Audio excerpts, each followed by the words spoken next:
Class 8 understanding quadrilaterals exercise 3.3 उसका question number 3 है।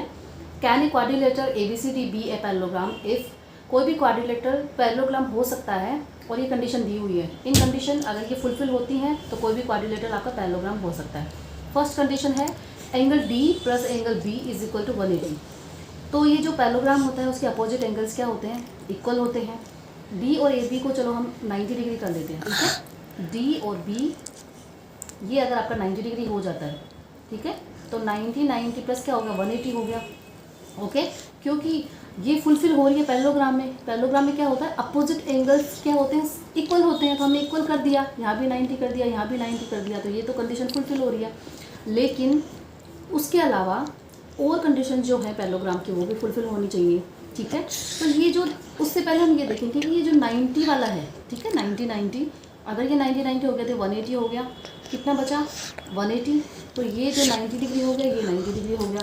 तो ये तो आपका स्क्वायर भी होता है ऐसा, और आपका रेक्टेंगल भी होता है, ठीक है। स्क्वायर एंड रेक्टेंगल में भी ये जो प्रॉपर्टीज़ हैं वो फुलफिल होती हैं। तो ये पैरेललोग्राम की बजाय रेक्टेंगल और जो आपका स्क्वायर है उसकी प्रॉपर्टीज़ यहाँ पे ज़्यादा फुलफिल हो रही है, ठीक है। और वैसे अगर आप देखें स्क्वायर, आपका रेक्टेंगल एंड रोम्बस, ये सब क्या है? पैरेललोग्राम ही है। क्यों? क्योंकि ये तीनों जो मैंने बताया अभी क्वाड्रिलेटर्स और ये जो पैरेललोग्राम है, इनकी प्रॉपर्टीज़ मैच करती हैं, इनकी प्रॉपर्टीज़ मिलती जुलती हैं। तो ये हो सकता है, ठीक है। ये यहाँ पे हम इसका आंसर क्या होगा? Can be. ओके, क्यों हो सकता है वो एक बार फिर से समझ लीजिए आप कि यहाँ पे कहा गया है कि एंगल D प्लस B क्या होना चाहिए? 180 होना चाहिए। तो वो तो हो सकता है 90 हम दो एंगल ऐसे बना सकते हैं। इक्वल बनाए हमने, अपोजिट एंगल्स क्या होते हैं? पैरेललोग्राम में सेम होते हैं, इक्वल होते हैं, तो हमने इक्वल कर दिया। लेकिन ये कंडीशन ज़्यादा फुलफिल होती है, स्क्वायर और रेक्टेंगल बन जाता है वो, क्योंकि उसी में 90 डिग्री, उसकी प्रॉपर्टीज़ क्या है कि फोर एंगल्स क्या होते हैं? 90 डिग्री के होते हैं। तो ये हो सकता है, लेकिन हमें ज़रूरत नहीं है। क्यों? क्योंकि जब ये प्रॉपर्टी रेक्टेंगल और स्क्वायर में जब फुलफिल हो रही है तो हम पैरेललोग्राम की हमें ज़रूरत ही नहीं है कि हम वो बना के देखें। Okay, so can be but need not to be. Okay, next जो प्रॉपर्टी है वो क्या है? हमें कंडीशन दी हुई है AB is equal to BC, और वो क्या है? 8 सेंटीमीटर। ये यहाँ पे हम लिख लेते हैं 8 सेंटीमीटर। AB एंड BC ये हो गया 8 सेंटीमीटर। देन AD है 4 सेंटीमीटर और BC है 4.4। तो ये क्या ABCD है वो पैरेललोग्राम नहीं हो सकता। क्यों? क्योंकि इसमें अपोजिट साइड इक्वल होती हैं। तो AB BC क्या है? ये इक्वल है, लेकिन ये AD एंड BC आपकी इक्वल नहीं है, इसलिए ABCD कांट बी